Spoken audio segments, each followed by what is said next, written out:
welcome to the Soul Report Live. I'm your host, Dr. Douglas James Cottrell, and joining me is my good friend, Les Hubert. Together with you, our awakened and curious audience, we explore the outer limits of human consciousness, spirituality, and the soul's great journey. We've got an incredible show lined up with you tonight in 4 segments, and as always, we'll wrap up with your questions in our open mic section. So let's begin tonight with some spiritual concerns. Many people today are feeling a deep shifting inside them to question everything. Welcome to the show, Les, and hope you're feeling well after this wonderful weekend we've just had. Well, thank you, Doug. Great to be here. There seems to be a great awakening of consciousness going on, how global challenges are nudging people to awaken spiritually. What is your take on that? Why is that happening at this particular point in time? Well, it's the right time. You know, the pendulum swings back and forth, and we've gone through the last 100, 200 years up and down. The world's been advancing in all the technological influences. We've gone to the moon. We've gone to Mars. The economy is great all over the world with new devices, automobiles, huge, giant aircraft flying through the air. And as we've gone through the material aspects, we're not happy. And then it creeps into our consciousness all the things that aren't those spiritual boosting things, those the 7 deadly vices that we have. They seem to be inflamed. So as we're now edging into the darkness, which we must, because as night follows day, the good times are followed by the not so good times. So here we are, and people are not happy, and people are all the physical pleasures, greed, lust, power, all those dark side of human nature, the temporal parts of nature, they're leading us down a slippery slope. We've been sort of spiritual lazy for a long time, but the world, like time, keeps going forward, and no matter what, can't escape it. You can't buy back a moment from the past. You can't, relive something that's already gone by. And so as we attempt to find happiness and peace and tranquility, which is now being replaced by stresses, anxieties, indifference, prejudice, the old vices are coming up or propping up where people want to have it all for themselves and too bad for the rest of us. And so as we go through this period of gray into darkness, where do we look? Well, we look up. We ask God to intervene.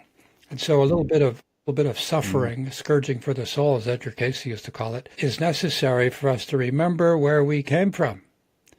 And that great awakening of consciousness is on a global level now, nudging people, wake up, wake up, wake up. And as they do, they begin to see, as they look up, that there's a better way. We don't have to be adversarial to each other, that we can go to meditation, contemplation, seek peace, avoid the temptations of greed, because material doesn't make us happy. It's the inside out that makes us happy, finding that inner peace. So why is it happening? Because it's supposed to. It's the time. It's interesting. One of my clients is a psychotherapist. I worked on her for years, and she came into me just a few days ago, and she said, there's an interesting trend she's seeing among the younger audience that she treats. And I said, what's that? And she said they're giving up on social media. They're walking away from it because they can't take it anymore. It's too much for them. And now with the introduction of AI, they're having trouble differentiating what is really real and what is fabricated. So they're feeling... It's interesting how, they say disconnection is often a sign of reconnection in progress. How do you explain that? Well, it's like going back to the candy store. And you look in the store and you look at all the chocolates. Boy, I love chocolate, I love chocolate, I love chocolate. Well, if you start to nibble on a little chocolate, it's wonderful, it's amazing, it's fantastic. And if somebody buys you a whole box of chocolates, well, you can't resist, can you? You eat the whole box. And then what happens? Consequences. We always have consequences to life actions.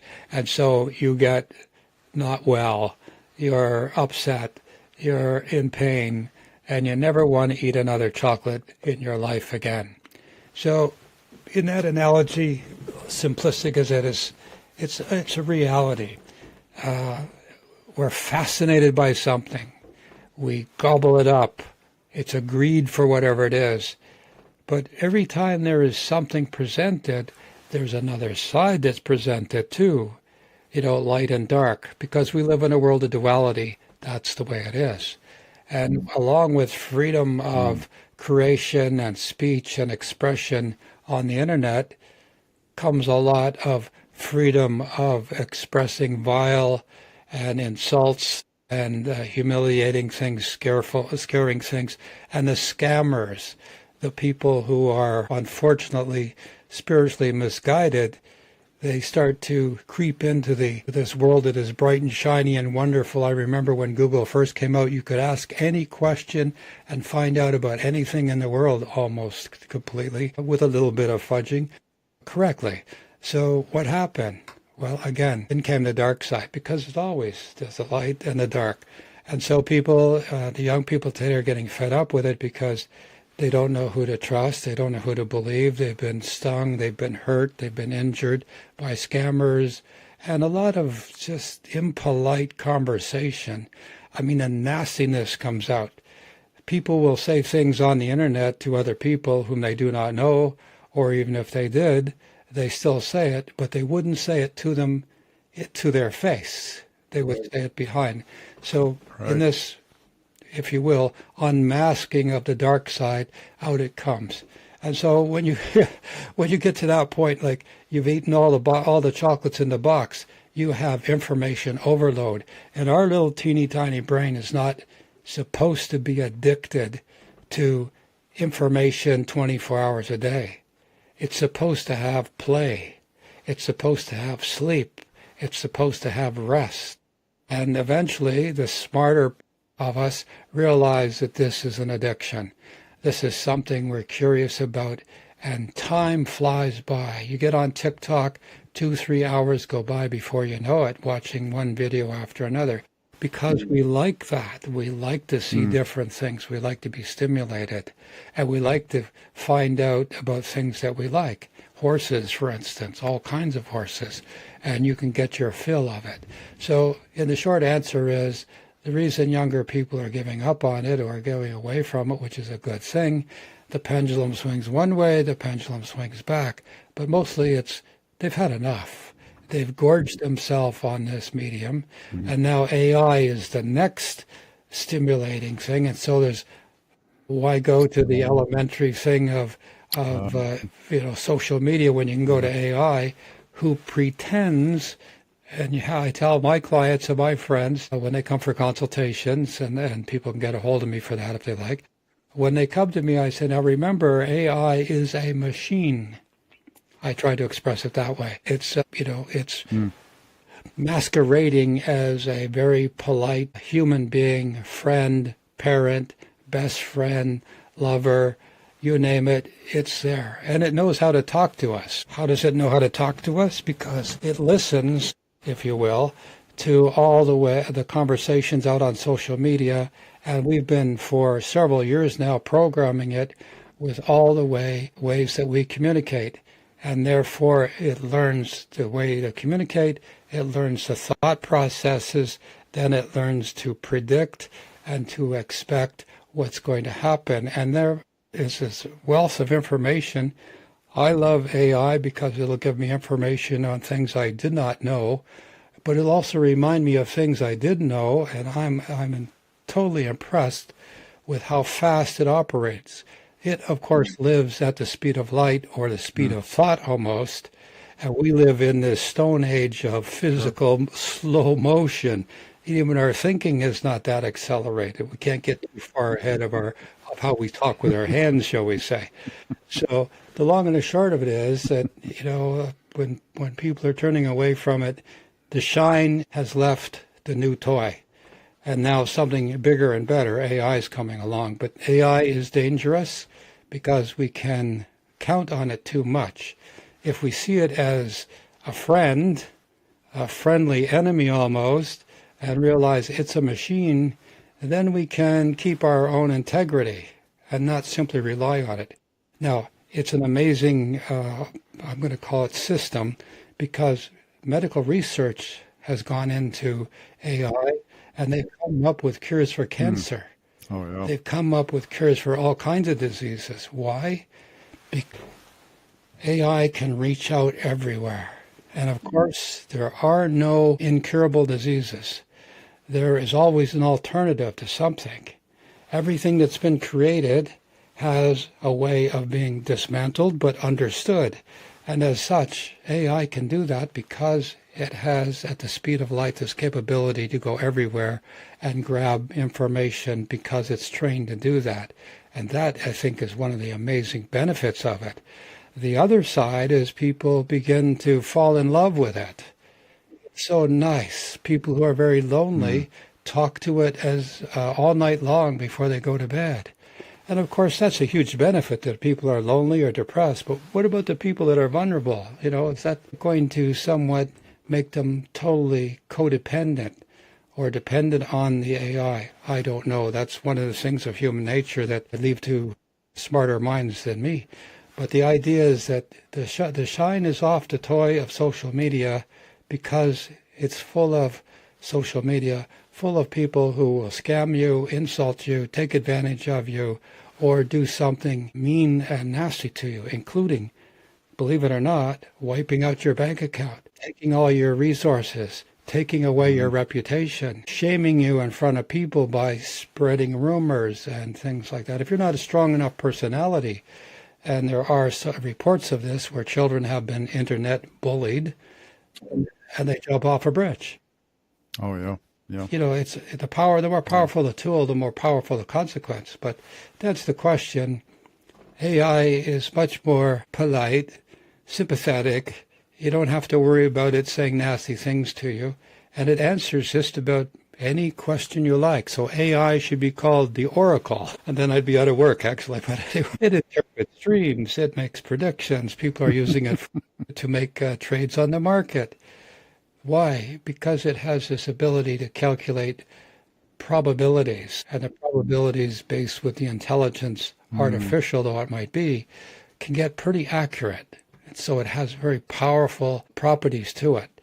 And of course, that would attract smart people, ordinary people, just about anybody. I mean, an AI now, as you brought up a moment ago, my friends, AI can make you and I, make a double of us, put us on a screen, use our own voice, and have people doing the soul report live on another channel with, you know, actors like you and me, probably not stumbling over their tongues or making mistakes, speaking more smoothly, more eloquently.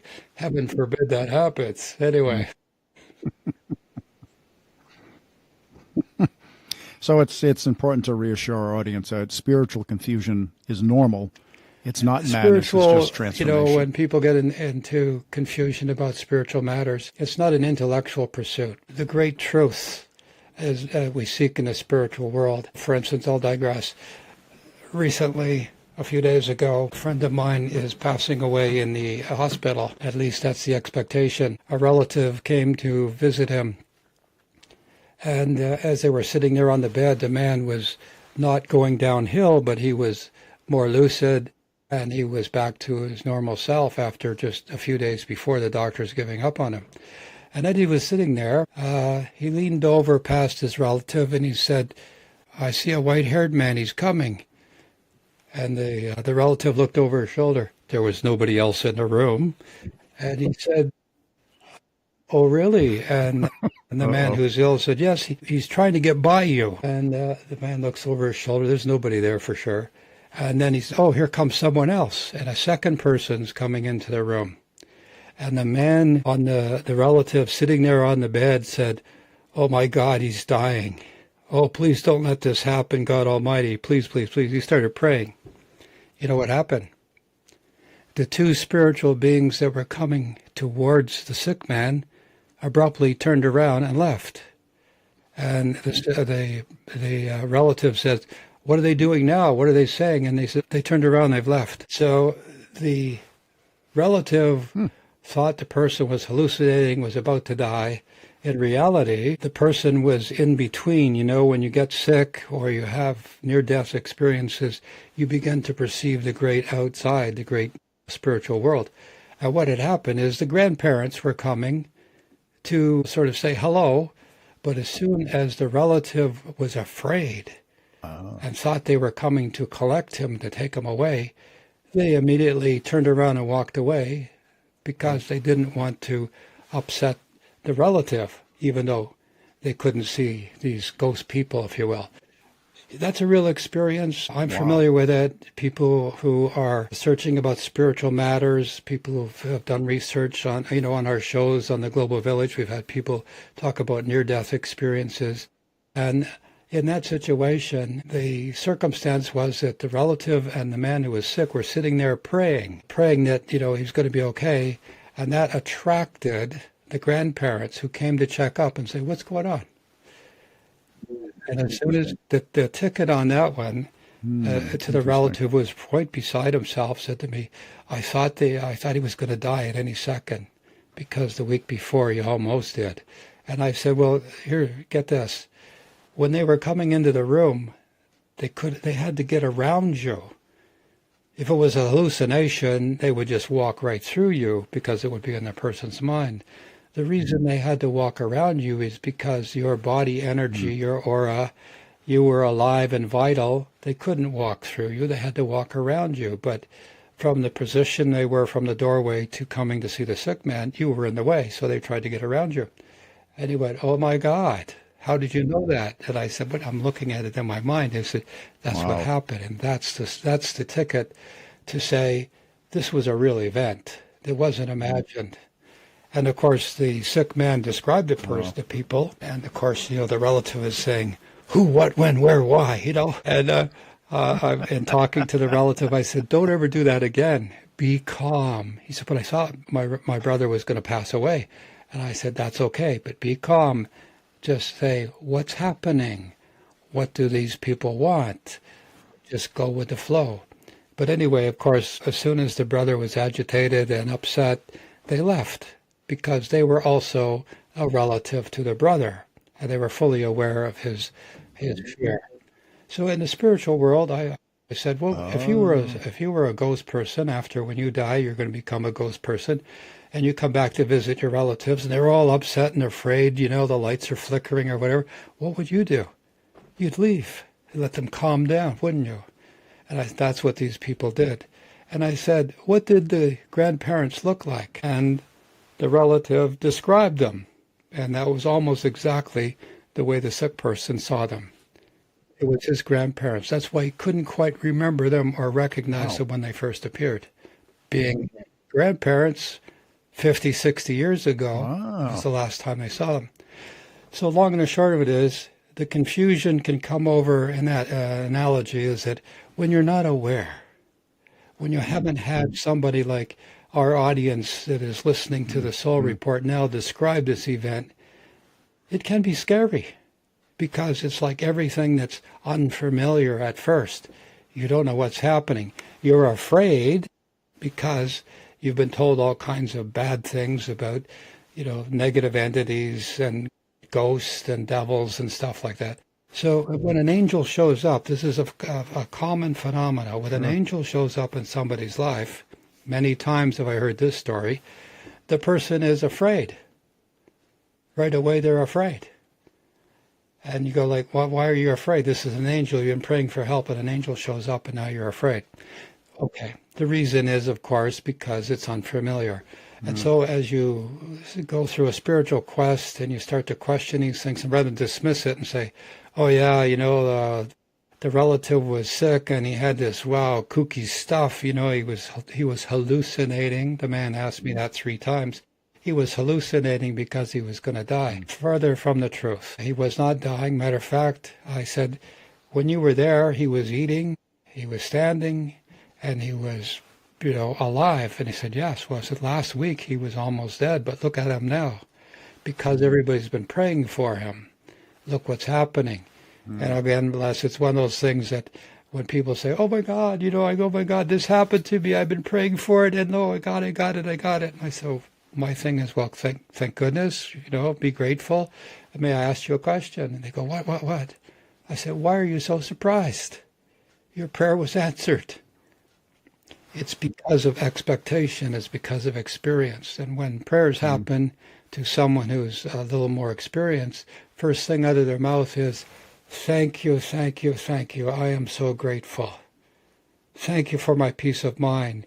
Thank you for the ability to get a new automobile, or at least one I can use. Thank you for A, B, C, D, whatever. But that should be gratitude expressed first. And then also, when somebody says, what happened to you? You say, well, God bless me. You don't need to go into a big experience and how you got a new vitamin pill that saved your life. Vitamin saved your life? No. It was the prayers. It was God intervening. It was an angel. It was something extraordinary, supernatural. It was virtue healing. And so as you begin to see that, then you are not surprised. You're not afraid. And then you begin to say, well, there really is a God out there. And then you say, okay, I don't understand the mind of God because I'm a human being. How can I? But I have evidence, and that evidence is building my belief. And my belief now is building my faith. So when you get in trouble, and you don't do it on purpose, when you get into trouble, you pray. And you pray in such a way that, please help me overcome this. Please give me opportunities. Please send people that will help me. Please help me find a way. Because you have to go through this valley of darkness because it's come to you. But you do so with the idea that, okay, whatever, even unto my death, there is a purpose for this, and I'm going to handle it the best way I can. I'm not going to run away. That's the secret. Don't run away, and your spiritual development will continue, because you will find that all the darkness in the world is temporary. What's going on now in the world, what's happening to immigrants, and how they're being treated, mistreated might be a better word, bullied might be a better word, etc. It's hard for them now, but that's not going to stay. It's going to go away, and then behind it will come new laws, new ways of treating people, more humanity, more spirituality. But somebody has to pay the price first, and those dark-minded, dark hearts have to go through this time of harming people, even children that are starving in the world while food is sitting in warehouses rotting. That's a spiritual crime to some degree, but lessons will come of it. And the people who are going through it will be the people that will right it. And it will come like all things in history. Every single time. I remember when Russia was Russia, the USSR, and it was a superpower. I think President Reagan called it an evil empire. It didn't last. 40 years was its length, and it went away. Overnight. Crumble, crumble, crumble. And that's always how things are in the world. When these things that are going on with immigrants all over the world, it's going to change. And something's going to happen where the people who are opposing welcoming immigrants, saving people, and helping people, they're going to find themselves in the same boat, no pun intended, and they're going to have difficulties. It's going to change the way they think and act right now. But for a time, the mischievous, weak-minded, spiritually impoverished people that are in positions of authority, they're going to stay there for a little while until they get their fill, and they find out that it's no fun, because now they're forced to take responsibility for people. And I don't particularly, I'm not interested in it, people saying, well, they don't care, they don't think about it. No, they do. They do. Their conscience is there. Sooner or later, they're going to break down. You'll see it. There'll be infighting, there'll be separation, there'll be sickness, there'll be death, and this nightmare will be over. All over the world, I'm talking about.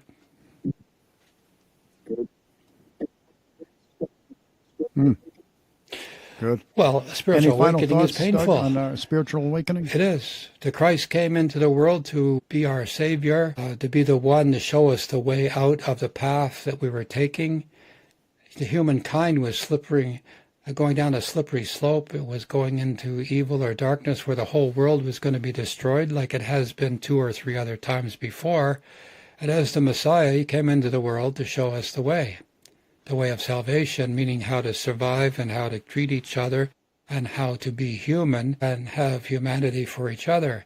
And what happened to him? Suffering all of his life, ultimately to his false accusations against him, and then ultimately his execution.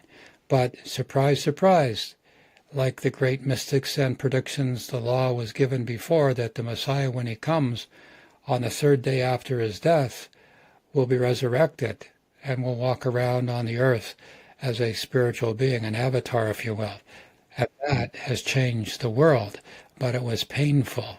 And it was painful all to the people after him who called themselves somewhat followers of Yeshua, or the Christ, if you will. And they suffered for years and years until miraculous things happened, where an emperor in Constantine had a vision of Mother Mary. And then the world changed. And if you look at it, it's always the way. Yeah. It happens predictably. Just we don't like the time it takes. We don't like it when bad stuff happens to us, but it makes us better people. And if you will, it's the way, it's the path, it's the way. So wake up. And that's all you need to do. Is feeling disconnected is often a sign of a reconnection and progress. How do you know you're reconnecting unless you're disconnected? How do you know what is good and right unless you've experienced pain and bad? And also if you've caused pain and bad. I mean, this idea about combat fatigue, that means that people have gone to war who are ordinary people like us, and they've done some horrific things because it was their job to do. But their conscience, their humanity was always there. They felt sorry for the people they injured. But they did it because it was their job. And if I was counseling them, and if there's any veterans out there right now, and I've counseled many warriors in the past, that was your job. It was you or them, and you were protecting your country, and you did it in a defensive way. No punishment, no karma, no worries. But if you went out there and you enjoyed it, and you couldn't wait to take somebody's life, and you did it in a cruel manner, there's a lesson coming to you, my friend, because it's a law of cause and effect. And if you do it for your job, there's no worries, my friend. If you're a warrior and you've done some things that you're not proud of, it was your job. But if you've taken advantage of people, you've done some bad things and you knew better, well, you've got some comeuppance coming. So to reassure the audience, the spiritual confusion is normal. It is not madness. It's the path. It's the way. How do you find your way out of the jungle? You can't, right? If you just sit there and go, oh my God. But if you say, okay, this jungle has to end somewhere, I'm going to go in a straight path, on the straight and narrow, I'm going to walk down that path. Sooner or later, I'm going to walk out of this jungle. And you know what? You do. So take a direction, any direction, and keep walking. There's many paths up the same mountain, Just but there's only one top.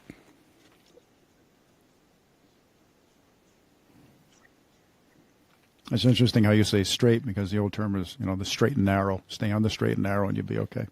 Well, thanks, Doug. For a short break, we'll be back with news and views.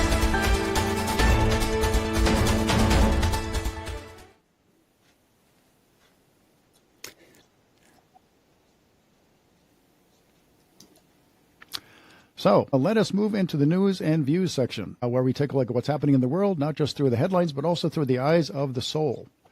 Doug, it's happened not too long ago, but we had the return of the SpaceX astronauts. What does this mean for humanity's future in space? Well, are we being prepared whether to go they came back or not, thank God they did. Leap? It took a long time.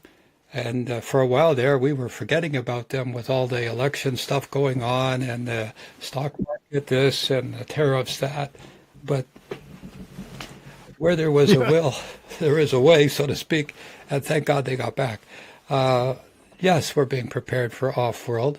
You think about it, they were up there for a long time, but there was contingencies and planning, and they were able to sustain themselves. It's not like those old black and white movies where, like, oh my God, we're running out of oxygen, we're going to die, or Scotty to Captain Kirk, oh my God, it's going to take 4 hours to fix the impossible spaceship to get from here to there. And then it only took 2 minutes. But anyway, the question is, are we being prepared? Yes, we are. We're being prepared to leave the planet, and we're being prepared for visitors, off-world beings. And it's in the news all the time, but like everything else, oh my God, not too long ago, Area 51 was big news. Oh my God, UFO people with evidence, and crash landings here and sightings there. And it was all kind of, a good imagination. What really happened was, as we know, that now governments all over the world are referring to these off-world beings as apparitions from above. Why? Because they track them on radar. They have fighter jets chasing them, and these devices are able to make U-turns at warp speed. They're able to go in a 90-degree turn, and they accelerate so fast that they disappear. So the whole idea is that, are we being prepared to go to different places? And as this return from the astronauts coming back, yes, it shows that we can conquer space. I remember it used to be so complicated, and the ships and the vehicles had to be so large that, it was like, I don't like a battleship to take off a rocket. Now the rockets are, you look at SpaceX and Mr. Bezos is fulfilling the dream of you can take a trip to space for just a few $1 million. But not too long ago, when I was younger, it was a fantasy that this was going to be operated. You didn't have to have special training or be in super shape. And so, yes, we're being prepared for off-world evolution. I've seen us on the moon, people living on the dark side of the moon, right where the shadow starts and the light on one side and the shadow on the other side. They lived in the shadow of the moon because it's cooler. They could survive there, but they couldn't survive in the sunlight on the sun of the moon. I've seen people there. I've seen Quonset huts or some kind of dwellings there. And I've often referred to, as many older people have referred to the moon as a gas station. It's a staging point. It's kind of like we get there, and then we fill up the spaceship with whatever, and off we go to Mars and maybe on the way to Pluto.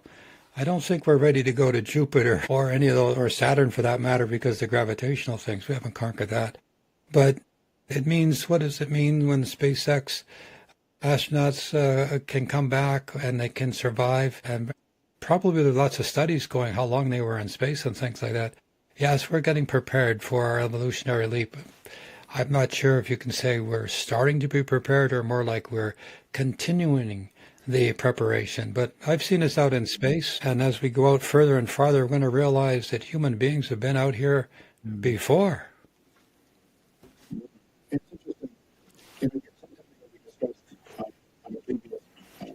It's interesting.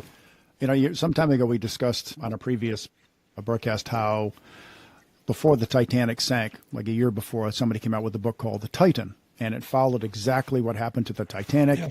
And your take on it was supposed to happen. He pulled it out of the records, etc. And now we have this new movie coming out called Hail Mary, it was written by the same man who wrote The Martian, and we know that we're about to get to Mars. And it was based on hard science. And in the Hail Mary, I read the book, he meets an alien, and I'm thinking they definitely are trying to prepare us for something.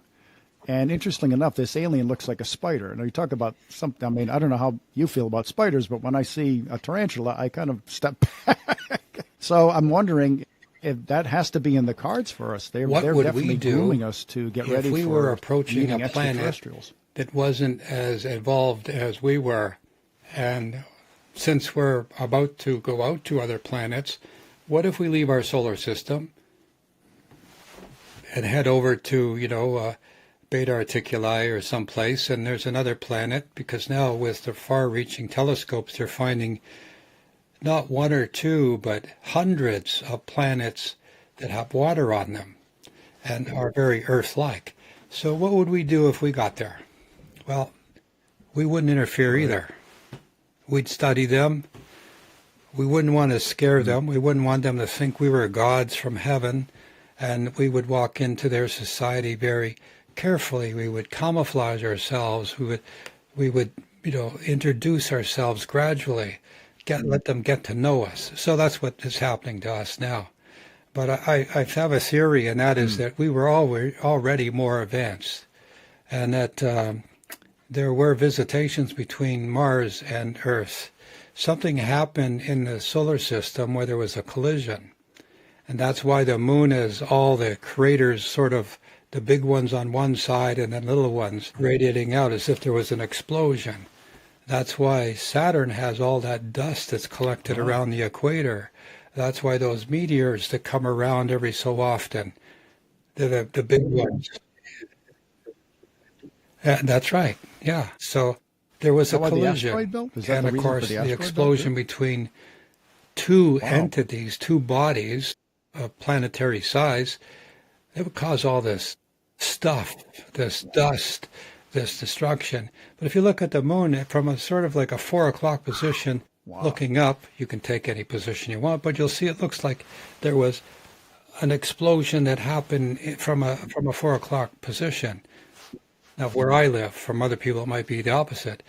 But if you start to think about that, and I've thought of this Yeah. ever since I was a child, that something really amazing happened in the world, or sorry, in the solar system. And so maybe that's why Mars lost its ability to support life. Maybe the beings on Mars came to Earth. Maybe the planets shifted in their orbits.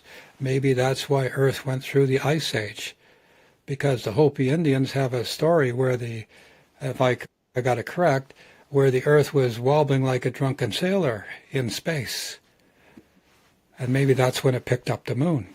Because the moon it's been, I think, a scientific understanding is the moon came to Earth sometime. It wasn't there when Earth was all by itself. So getting back to the point that, yeah, I've already had visions. I've said this before. I'm not embarrassed to say it. I always used to be cautious. But I've had visions of aliens coming to see us without being so polite. Said, we're here. But I mean, most people now, like we're talking. Yeah, I think you guys got a point. I disagree a little bit. What would they look like? Well, they're going to look like us. They're going to be humanoid. And if you study ancient gods, in particular the Egyptian gods, you'll look at them and they have human bodies, but they have like the head of a bird, the head of a wolf, the head of another animal, so to speak, like a dog, and they're walking around. They even have eel-like, mermaid-like gods, or like in ancient times. Why would they think that? Why would they make those faces like animals and beings like that? Well, what if they're aliens and that's how they look like? I mean, I throw that out there. People are going to say, Douglas, that's crazy, that's foolish, but I go, okay, well, maybe it's not. Yeah. Maybe there are animals, those Egyptian gods that have human bodies, but they have strange-looking heads. Maybe those heads are helmets. They could be also space gear that they're wearing. And every so often, if you look, there's a fellow going around to all the temples in Egypt now. I think he's on TikTok, and he's going into the ancient temples, and he's showing there's a person riding a giant parrot with a saddle and whatever. And you go, why would they put that out there? Then he's showing carvings with Lord Shiva with flares or propellers behind him, or flames coming out the bottom, and also that their feet has a strap across them as they're in this container that has an oval, one hand on the side and one hand inside. And he makes a pretty good point of this was some sort of craft that these beings were in. So I'm throwing that out there to our curious audience and saying, okay, let's have a look at this. Does that make sense? Well, from a certain perspective, if somebody's going to come visit us, it does. But again, trust but verify.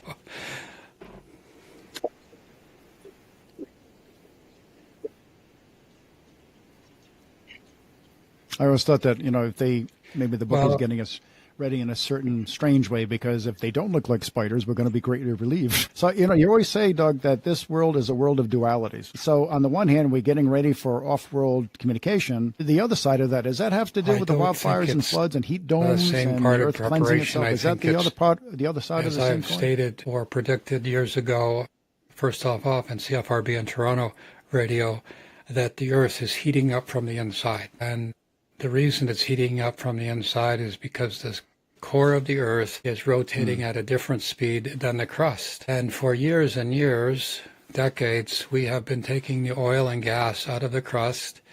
We have been mining, taking things out of the earth itself. We've been, I guess you could say, cannibalizing the planet. And then, of course, as we went through the murky industrial time, we put pollutants in the air. So the world has its own consciousness, and it's like we've been nibbling at it for decades, and we've really been treating it pretty poorly. There are religious groups on the planet who work with nature. They don't have electricity. They don't use gasoline engines. Everything is horsepower, if you will, animal power, and they're back to nature. They're self-sufficient. They don't need electricity. Everybody listening to my voice now, if electricity went poof right now, what would you do? Your phone would only work for a couple of hours and you wouldn't be able to recharge it. And then you would be in the darkness forever. But think about it. What would it be like to live without electricity? Well, I propose a test. Put your cell phone down, turn off all the lights, turn off the furnace, and then say, how am I going to live? Okay, first thing is, how am I going to cook my food? The refrigerator is not supposed to work anymore, remember? So you're out of luck. Well, maybe if you're smart, you'll have some canned foods, because we're predicting you should have 4, 6, 8, 10 months, maybe longer food supply. But anyway, if you didn't have electricity, where would you be?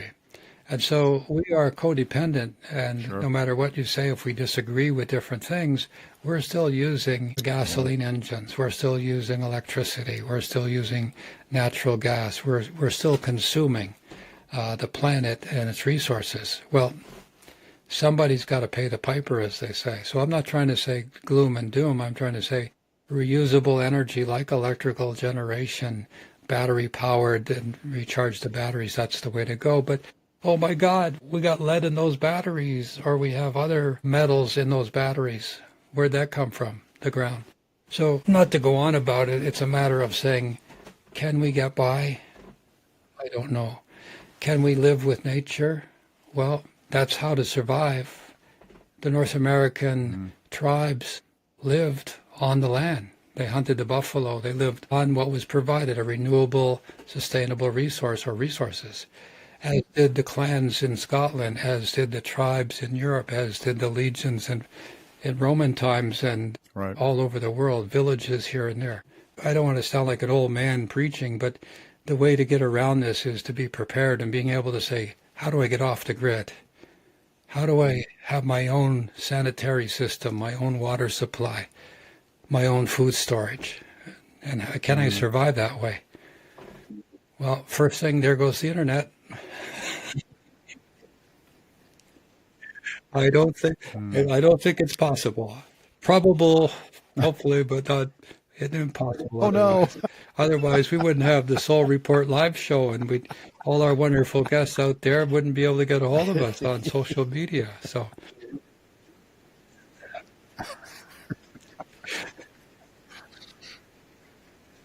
and we don't have enough carrier pigeons to supply them. Well, thanks, Doug. After a short break, we'll be back with mysteries and the unexplained.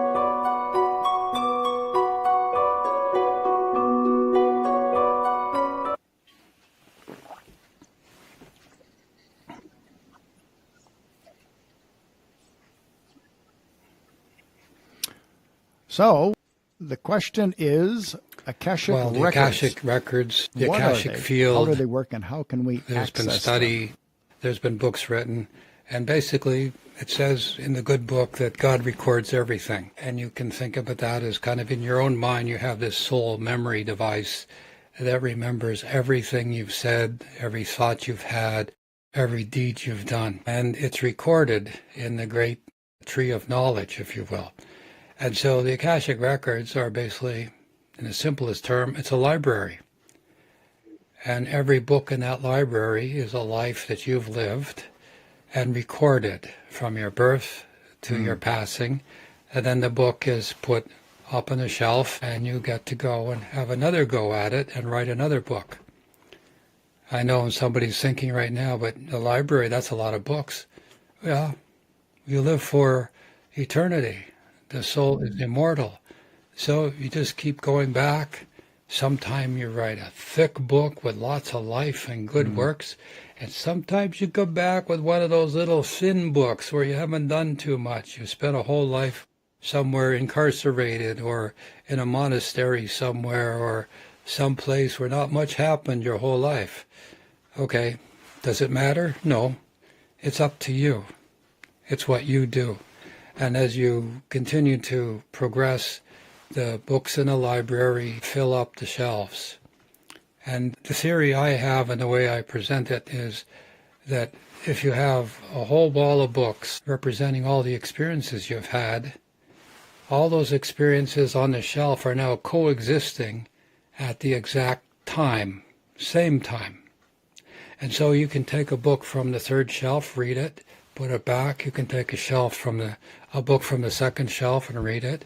You can reach down near the floor and take a book and read it. And those are all your different lifetimes that you've lived, one after the other. Now they're all in the shelf in the library, so now they're existing all at the same time. And that's what the Book of Life is all about, that you are there writing these books so that in your afterlives, at the time when you're wanting to look back and see your spiritual journey, all of the books are there. Everything you've done, everything you've thought, everything that you're happy and proud about, and everything that you're not happy or proud about. But from that perspective, a spiritual perspective, there's no guilt. There's no emotional equanimity, no judgment. It's just that's what you did. And so from all those books, big or small, good or not so good, you have learned who and what you are. And so in every life, if you can live a life without regrets, you've lived a really, really good life. And if you have regrets and you can forgive yourself, which is very hard to do, then you can make amends. Regret wipes up the karmic debt, as they say, and you can make amends for what you've done. It doesn't, in your own mind, completely justify and, what's the word, sort of forgiving yourself doesn't make it that you're not exonerated in your own mind, but you try to do the best you can, and that, at least that makes up for it in the universe. So the Akashic Records are a place of recording what you've done, what you've learned. And then, of course, the idea of cause and effect comes into it. So, you're up on the shelf on the upper 11 o'clock position, and now you got to go down at the 4 o'clock position and live a counter life to the one that you've lived at the 11 o'clock position. So on balance, you can experience from one extreme to another, like a coin. When you have a coin in your hand, how many sides does it have? Well, most people say 2, and I say, no, it has 3. It has the heads and the tails and has the rim. Okay, then it has 2 more sides, inside and outside. Oh my God, we're up to 5. We can keep on going on, like the good side, the bad side, the top side, the bottom side. And we can keep layering all these different sides on a coin that when you look at it, you can only see one side at a time. But the spiritual understanding looks at all the sides, including the inside and the outside and all the other sides we've talked about. And so what does that make us? Really, really complicated beings. And that's why we can't understand the workings of our soul, why our soul will come into the world and choose a miserable, hurtful, difficult life and live that one. Why did it do that? For the benefit of all the other souls that came to look after it, or take care of it, or protect it, or to learn from it. to learn compassion. That poor soul that we would call it was really a masterful soul, an angel in disguise. And so Right. from a finite mind, we can't understand that. But from what I've just said, it's a glimpse of how the spiritual world works. And if we follow that hunch, that direction, and the understanding that there's no injustices in the world, everybody receives exactly that they've given forth. Exactly, not one iota more or less. Then it makes sense when you see somebody as being a bully, harmful, committed hideous crimes, you can stand back and say, oh my God, pity them. Look what they're going to do to themselves in the future. And to some degree, it can remove that desire to strike back like an animal instinct and be more wise and of a spiritual realm and understand this person is engaging in something that's very difficult for themselves. And you can see the balance at work. The point to be all this thing of learning the Akashic records is keeping track of what you've done so that at some point in what we would call the future, you're going to be able to say, look, I graduated. I went through all the experiences, and here's the record. It's like going to the IRS. See, I've got the receipts. I paid my dues. Anyway, that's a pretty simplistic way to do it. But think of it as the tree of life, as a library, and you're going through existences one after the other, sometimes not concurrent. I mean, you don't live like one life and immediately follow another one. You might take a break and be out in space for a 1,000 Earth years somewhere else doing something else before you come back and say, oh, well, okay, I'll take a deep breath, hold my nose, and jump in and hope for the best. And here you end up in the world again, going through this world of duality, experiencing all these emotions. By the way, I'm told or led to believe that this is the only place that emotions are felt other than the one constant emotion throughout the universe, and that's love. So while you're here, you're getting to try out these different emotions, and that might be what life is all about. Wow.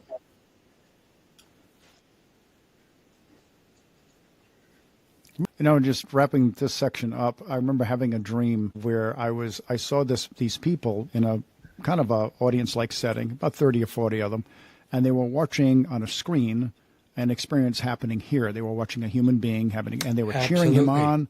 And I I thought to have a myself, simplistic are they learning from our experiences? explanation Can they or do that? Do we learn from each other's Akashic records? description. Have you ever seen teenagers going out for driving lessons? There's the instructor on the passenger side with a secondary wheel in his hand, steering wheel, and pedals. And then there's the student driver who has the real steering wheel and the pedals in front of him or her. And then there's two kids in the back. And they're watching the one student drive the car while the instructor is giving the instructions.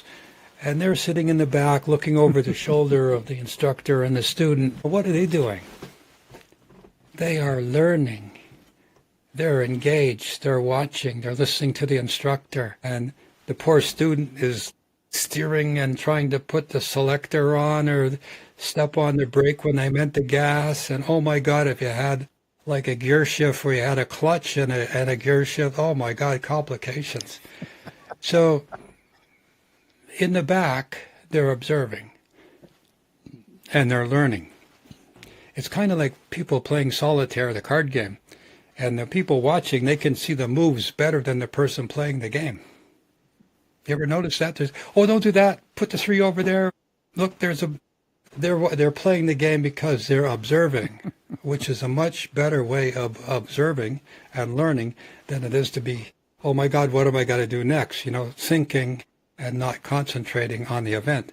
So that simplistic example of how to learn from other people's experiences is what we do if you're spiritually aware.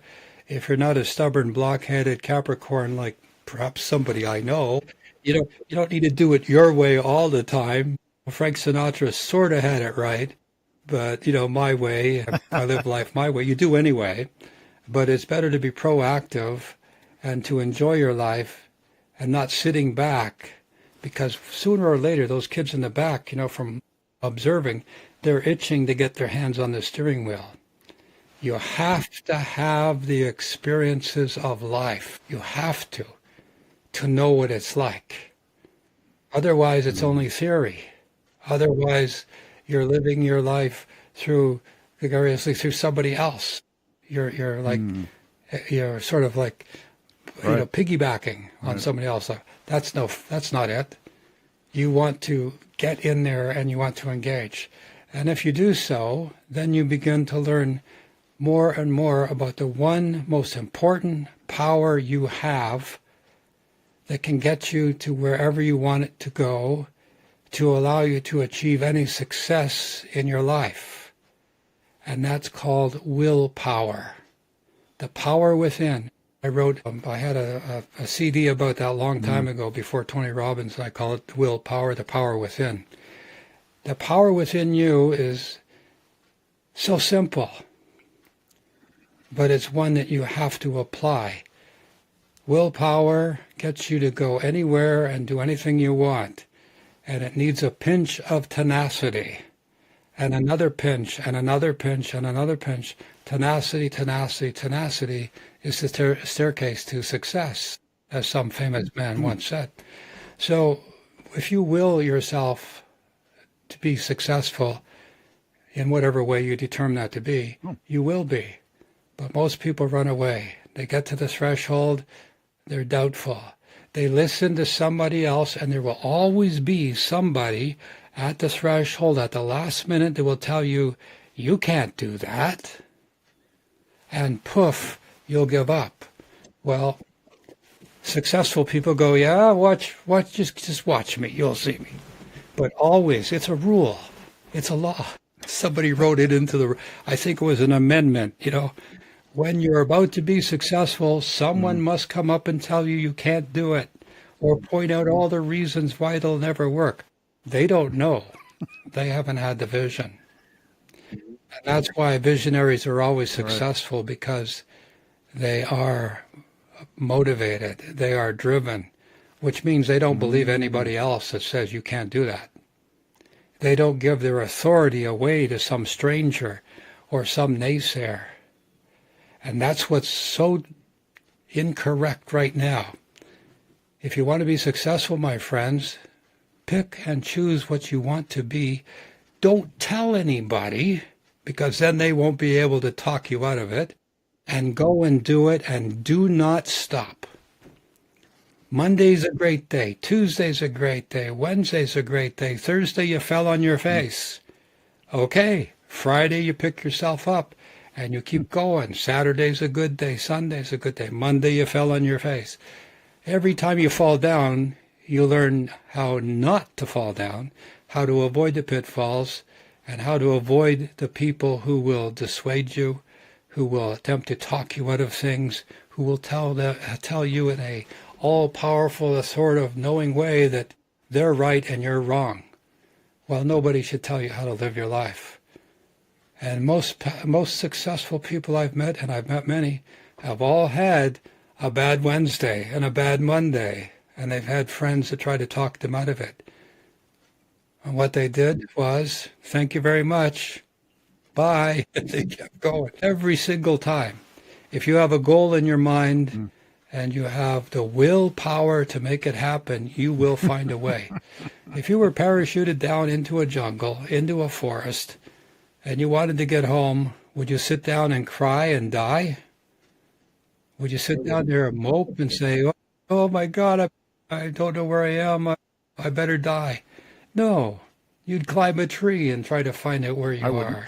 You would walk up a big hill and see where you are. You'd look at the stars or the moon and say, oh, that's west, this is east. You look at the sun, and then you would think, okay, Sure. we were flying this way, so I must have to go back that way to get to where I started from. Or we were flying almost to the end of the flight. I just need to keep going in a straight line. Anyway, that's the 101. I get very persuasive about that, because I've had many people tell me in my life, you can't do that.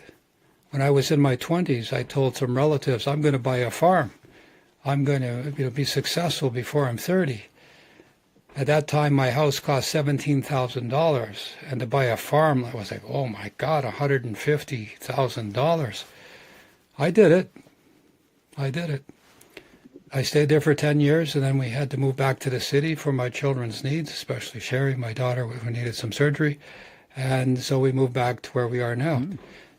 And that was like, wow, 1988, we moved away from the farm. And so here we are back in the, I'm a city boy trying to be a country boy because my grandparents, both grandparents were country people. I love the country. I love horses. I love animals. But the point being is, when I told people I was going to do that, they were, you can't do that.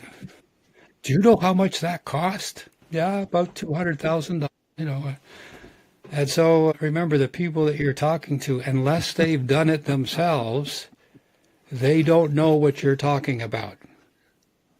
The only people that you should listen to are people that have done it or been involved in it. Then they know. But if you talk to somebody else, it's like, if you say you're going to have a truck driving business and you're talking to somebody that cleans houses, they don't know about trucks. How could they possibly advise you? But they will. They'll say, I wouldn't do that. You're out in that snow all the time, and I must have a better job here, inside cleaning the floors and oh my God, Exactly. So if one thing for our listeners tonight in this regard is that if you want to get somewhere, willpower is the fuel that you have inside. It needs the support of tenacity. And tenacity means just being a blockhead, sticking to it. Don't let anybody deter you. And you'll find if you read biographies or autobiographies of successful people, they all had the same thing. They made mistakes. They almost came up to a point of giving up. They came from humble beginnings. They had people that helped them up the ladder because the angels will show up as much as the naysayers. And so that's it. The willpower is the power within, sprinkled with a little bit of tenacity for spice.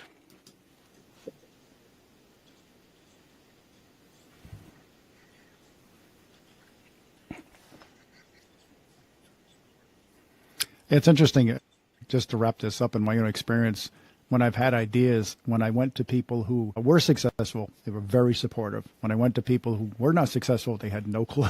So the question for the audience is, have you ever had any experience you couldn't explain? Something mystical, paranormal, or spiritually profound? You can share that in the comments, or you can email us in the next show. And now for our favorite part, called the open mic, where we get a chance to interact with you, our sole audience. And we have some interesting questions here. We have some interesting questions here tonight. Jack is putting our questions up for us, and we appreciate Jack interacting with the audience. And the question is, I'm having a little difficulty here. Aha, okay, here we go. Yep. Some who first learn the truth of the world find their minds focused on when you look down at your feet, all you see is the sidewalk. How do they break out of that loop and find the solutions? And you see the gum on the sidewalk. You see the cracks in the sidewalk. You see the faults in the sidewalk.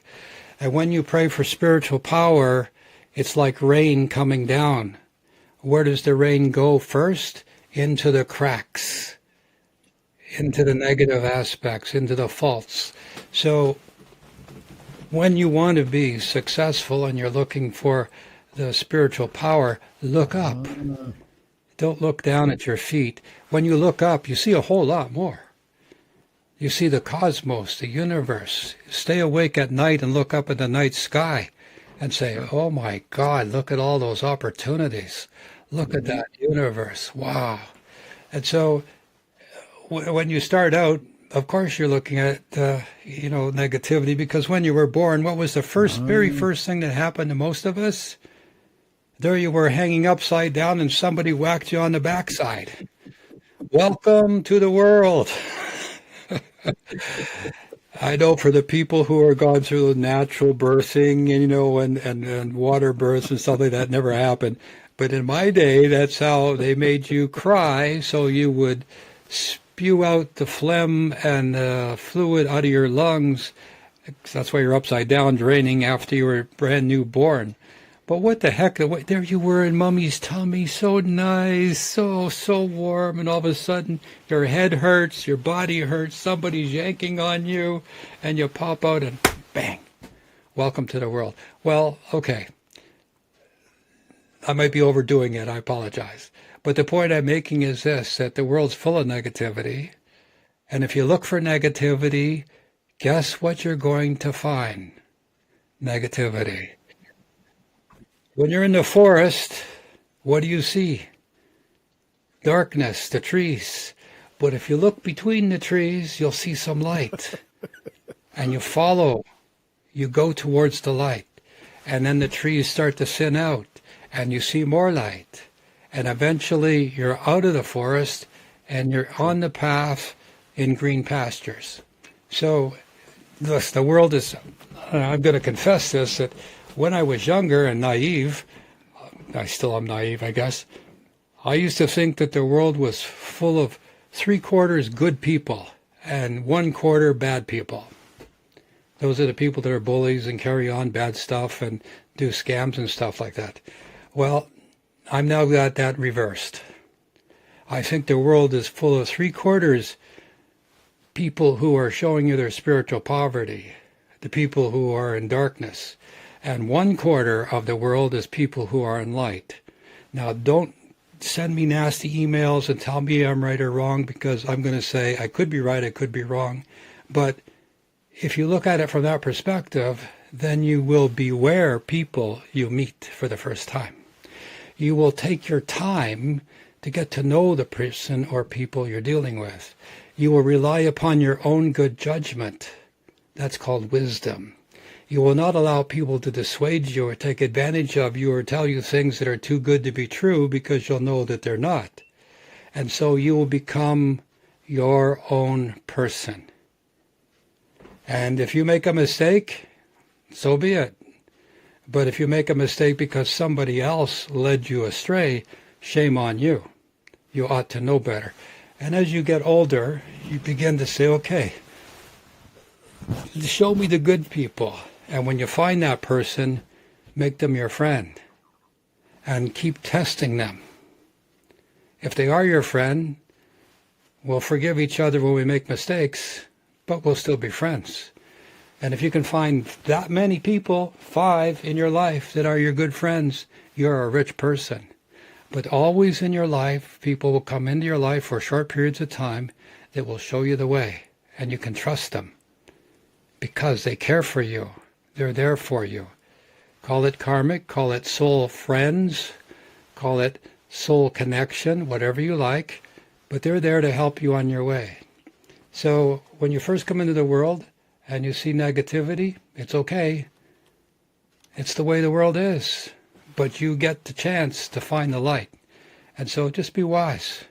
Don't believe everything you hear, especially on the internet. But you can believe everything you hear on the Soul Report Live. I guarantee that. Next question. Mm. Mm.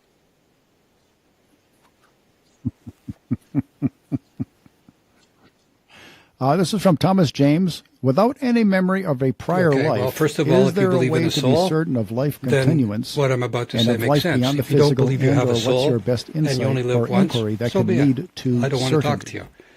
But the point is that you will never know for certainty by people telling you. You will know from certainty when you have an experience of recalling a previous time. And the easiest way that is to happen by recording your dreams. When you're sleeping at night, you're dreaming, you're visiting other dimensions, visitations are happening between people who are discarnate, you are looking forward in time, that's called clairvoyance, you're looking back in time, and that's called reference, and you might see yourself dressed as a Roman soldier one day, and you're riding a chariot too fast, and you fall off, and you break your back. Lesson back then was don't take silly chances, don't go too fast. In this life, now you're driving a motorcycle and you're driving too fast. And the dream is trying to show you, remember back in the old days when you were driving the equivalent of a motorcycle, a chariot? slow down. So you'll have instances like that. And then you will have a recall of a previous time, should you look for it. Remember, what you look for, you will find. And as you go through the search for your soul and your memories, you will, through your meditation or through a dream, have an experience. And the evidence of that in a neophyte way is that you ever see children who are mechanically inclined, or they can play musical instruments when they're 3 years old as if they're masters, or they can create works of art when they're teeny tiny? Where did that come from? They're remembering their previous lifetime. They don't necessarily remember where in the world they were, what their name was, and what they ate every breakfast morning, but they do remember on how to work with clay or carve or paint or do something extraordinary, like automatically know how to fix vehicles, or they know about how to grow plants, or they just know about structures. You know, like, oh, 2x4s in the ceiling, there should be thicker ones up there, Daddy. You know, you need 2x6s. So that starts the ball rolling with your investigation, and then you will come for certain, because you will find your way inside, and you will know that you had a lifetime as someone in Arabia, someone in Rome, someone in Africa, and you'll know for certain because it will be a real experience. And then you'll begin to see, I shouldn't be prejudiced, because if I don't like a certain kind of person, that means, next lifetime I'm going over there to find out all about that kind of race of people. And you sort of temper your understanding of that. But I'm trying to get to the point of for certain. That only comes from you by looking within. But you'll see glimpses of it all the time. Wow. And then you'll read books about, I think there's a book out where somebody has done research over 25,000 past near-death experiences, or where children have remembered their previous experiences. They've gone there and they have identified the family and said, you were my mommy. You know, and they're talking to a person who's a grandparent now, yeah. And you were my brother, and we used to live down the street, and the man around the corner is the one that hit me over the head with a stick and killed me. And you know, and you go like, wow, they making this up? No. And then you'll have that point in time where you'll come to that inner knowledge of yourself, and you'll just know that you had this experience, because you'll just feel right about it. You'll know it. You'll know what's going on, and you will believe it. But you got to look for the little bits of evidence. There was something else I was going to say, but I just slipped away from me now. But it's not impossible not to know for certain. It is possible to know for certain, but it's an inward journey. You can go to a past life recall and do that. That's another way of having somebody regress you back to a previous lifetime. Anyway.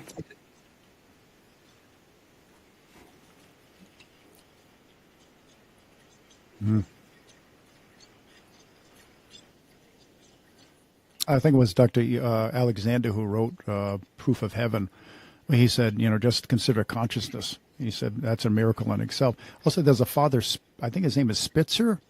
I think he's a Roman Catholic Church, and he discussed something like 20 million near-death experiences that were fully confirmed. You can look him up on the web. He's on the web as well. We have a nice side note here from Carolyn Corsi. Great message about hope for all of us as we navigate our own experience with the cross. Thank you, Carolyn. We also have a question from Larry Cruz. I'm having a little trouble understanding this. So Douglas is secretly recording for truth. Okay. It's kind of like looking at what the image I have in my head right now. If it's to protect oneself from by the way, my friends, deceit, is it still negative? See, we're not prepared for these questions. And the things I'm saying are occurring to me intuitively right now. Or images are popping in my head. So what I'm looking at is that Larry's question, I see a basket of fruit. And in the fruit, some of the fruit is bruised and some is rotten. So you don't throw out the whole basket of fruit. You pick out the bruised ones and the rotten ones and throw them out, discard them. So to keep the integrity of the basket. So if I understand the question is, yeah, you've got a lot of bad stuff inside you. That's true. You don't know necessarily that it's bad. I mean, if you're a little kid and you go around punching other little kids in the nose and you don't know it's bad, you're going to keep doing it because you think it's funny.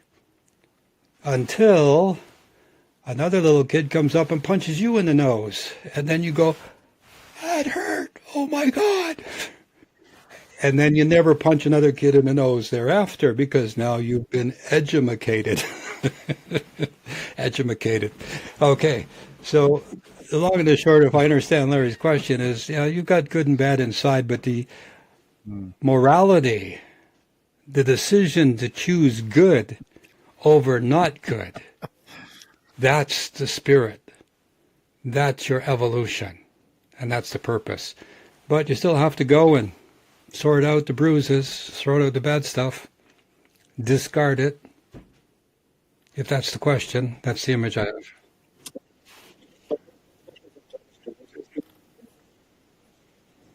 Yes. Absolutely so. Everything has a consciousness. Even this little yellow marker here, James, it has a consciousness unto itself. And that's why you should always bless everything you have. And by that I mean, thank you, yellow marker. I really appreciate you serving me. I thank you. To the shovel you use in the garden, to your automobile, put your hand on it and bless it and say you are grateful. Because everything has, at the subatomic level, it has a consciousness. It's moving.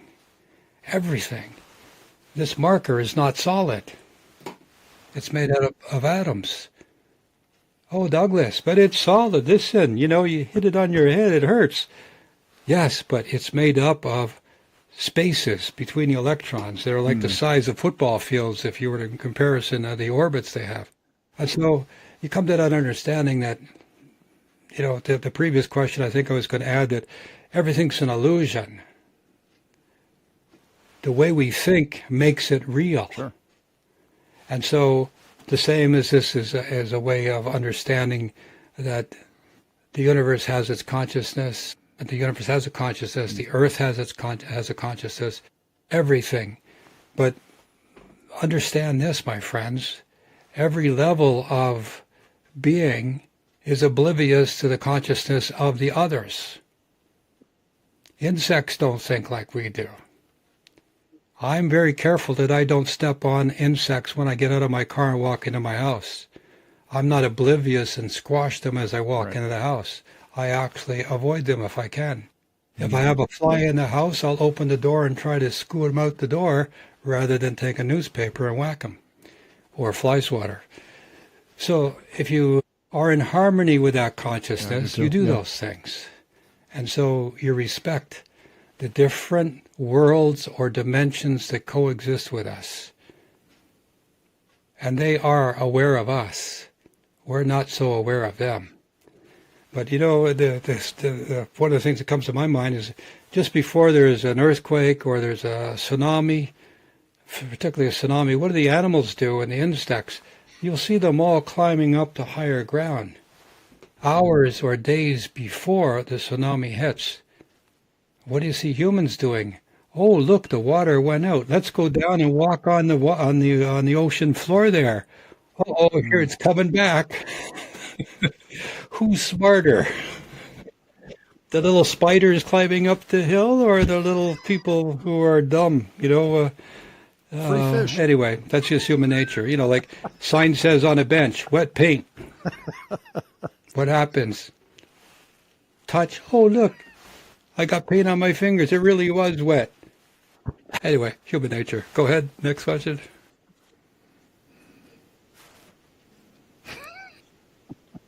Hello?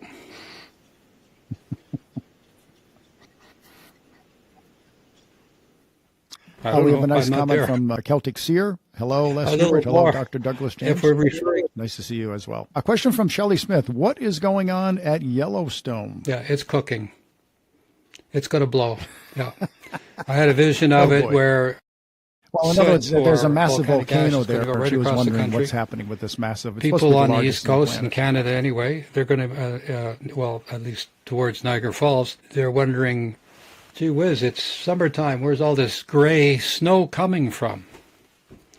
So it's going to blow. It's going to stop traffic, all the highways. The trucks won't be able to go from the south to the north. carrying fruits and vegetables and goods. And there'll be a heat wave, like a volcanic wave that'll come across the planet. I saw that. And airplanes won't be able to fly. When's it going to happen? I don't know, and I wouldn't tell you if I did because I could be wrong and I don't want to scare anybody. I haven't had an exact date, but I've seen it coming. It will happen in my lifetime. Oh, boy. Well, be prepared. Be prepared. Sure.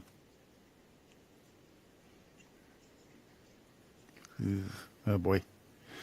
Right. Yeah. Yeah, I've been putting away the canned Well, goods. first of all, Another question from Thomas James. irrespective Is there a of way to progressively meditations, learn past how life to recall, access the Akashic records, and how number does the one, don't information try. occur where it can be useful if you with try, our you current get challenges? that little wrinkles between your eyes, forget it. You're done. You're concentrating too much, okay? So number one, don't try. It will happen. Number two is, if you have the same problem in your life coming up over and over and over again, that's a karmic lesson. Now, karmic lessons, we have one major one every 10 years. So don't get out of sorts, my friends. Just one major lesson every 10 years. You have lots of little ones along the way. Relationships, dealing with each other, being honest. You know, you see a wallet on the road and you go, oh my God, look, it's got money in it. Do I keep it or do I find the owner? Well, you find the owner because if you keep the money, then someday in the future, somebody's going to keep your wallet when you lose it. But since you gave it back, somebody will give you back your wallet or passport or something like that that is similar. Guarantee that's going to happen. Not that you're going to lose something, but that when it comes to the time, you'll get it back. So number one is to have the same problem over and over again. And people do that and they say, oh my God, what's the matter with me? Every time I go to a job, there's always a big bully there and they bully me. And I quit. I go get another job. I go, wait a minute, you ran away. This is coming up more than 3 or 4 times. Yes. Well, what's the one thing you're avoiding? Well, I guess I should have went in and spoke to the manager and told the manager that what was happening. But I don't want the bully to beat me up and I don't want to get anybody in trouble. And I'm not a tattletale. So hold it. But you're the one getting bullied. And the one thing you're not doing, the one thing you're avoiding is the lesson. So if you want to stop a bully, you don't let them continue bullying you because they're going to bully the next person and the next person. Maybe you're the one in the chain that can stop the bullying by going to the authorities after documenting, tape recording, getting witnesses or doing something that you don't look like you're just making it up. Everybody knows the person's a bully in the plant anyway. And you go in there and you flop it down and say, I don't have to live this way. I came here to work. And if I quit, it's going to cost you money to get somebody else in here to hire them and replace me. And I'm going to be without income for a month until I find another job. So I want you to do something about it. Usually the boss comes in and says, thank you very much. They know he or she's a bully. They just need evidence, and you provide it. So you become the hero, but of course the bully's going to retaliate, be mad at you, scream at you, or holler at you. But for righteousness' sake, you stand still, and they will back away. They always do. So karma is like that, a karmic lesson. If you have the same problem over and over again, you say, what is the one thing I don't want to do? I'm avoiding it. It's the least likely thing I want to do. Get right on it. That's the thing you need to do. And if you do it once, you know what? You'll never be bullied again, or the experience will never come back to you because it's a lesson. Handled and done. Right, wrong, or indifferent. You handled it and it's over. Guaranteed. Does that make sense?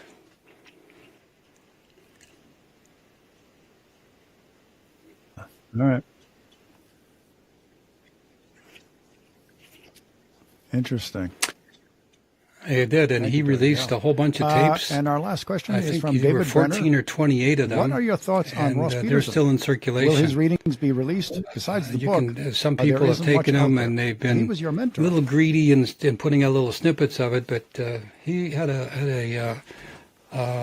back in the day when you bought a cassette and it had like little tapes on 2 reels, and we're talking now Stone Age stuff, but that was out there.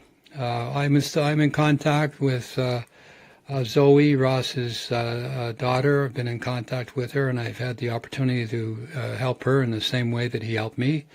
And also his one of his elder sons. Brett. I've talked to him, and we're friends. I'm friends with his children, and he was my mentor. He was a man's man.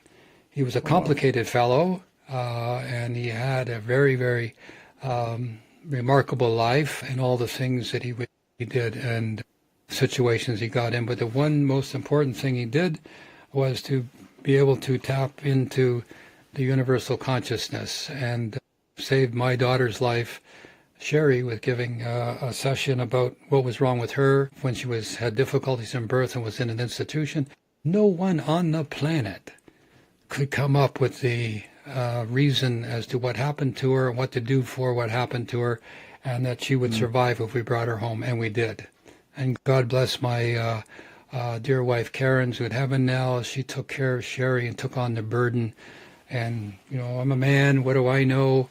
I tried to do my best, but the lion's share of taking care of Sherry came to Karen's, on Karen's responsibility. And she loved Sherry and took care of her until Sherry passed away when she was 38 years of age, based on complications that happened to her when she was in the institution. So what happened to Ross Peterson? Well, he taught me I'm here to carry on. And I've taught other people who are out there and they're carrying on. And, through Ross Peterson, I met my spiritual healing mentor, Reverend Alec Holmes, and Carol Young, who taught me about recalling past lives and things like that. And there were some other people, Andrew, I can't remember his last name, and his dear wife, who showed me yoga and different things. I don't look like I'm a yoga instructor, I know, but I tried it when I was younger. There were various teachers or somebody else that came by and talked about numerology and different things, and Ken and Dixie, Ken Dixon and Wendy, there were teachers there too at this Ross Peterson School in Upper Michigan, Laughing Gull Point, I think it was. So I know when you say released his information, this is the point. It was already the readings he did. He didn't keep copies of them, but he did research readings. And as far as I know, I'm trying to look at the page in my mind. I think there was 6 on a page. So it'd be 6, 12, and 12 more. So there was like 24 of them. And they're out there somewhere.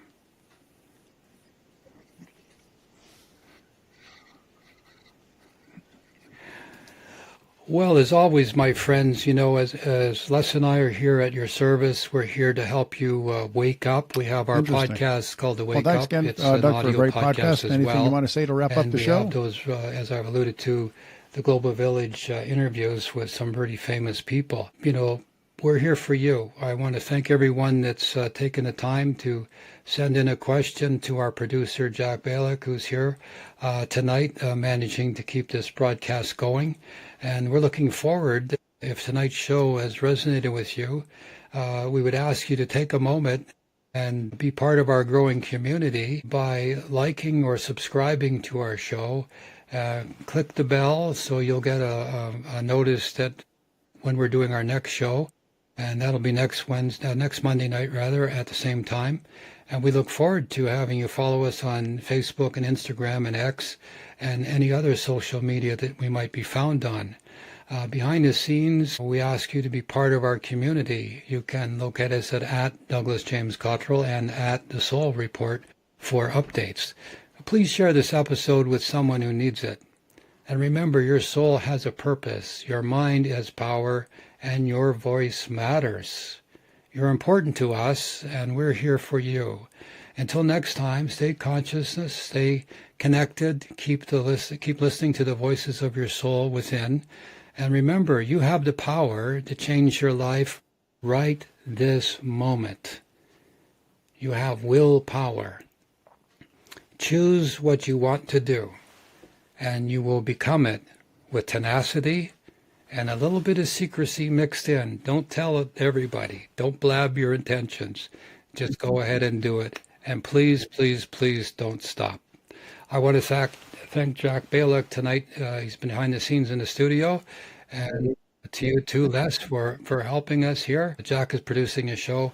True. And so once again, stay connected with us. We're here for you. And Les and I, we just love what we do. Yep. And so we'd love to have you here with us. My pleasure. Right, Les? That's good.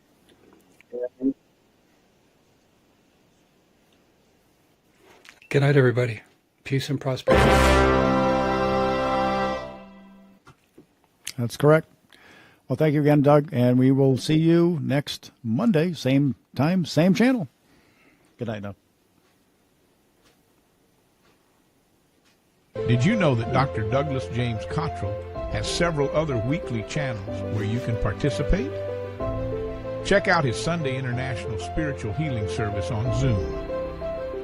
And you might also enjoy the Wake Up Podcast, exploring human consciousness, awareness, and intuition with Dr. Douglas and co-host Les Hubert. Just go to douglasjamescottrell.com and select the link to the material of most interest to you.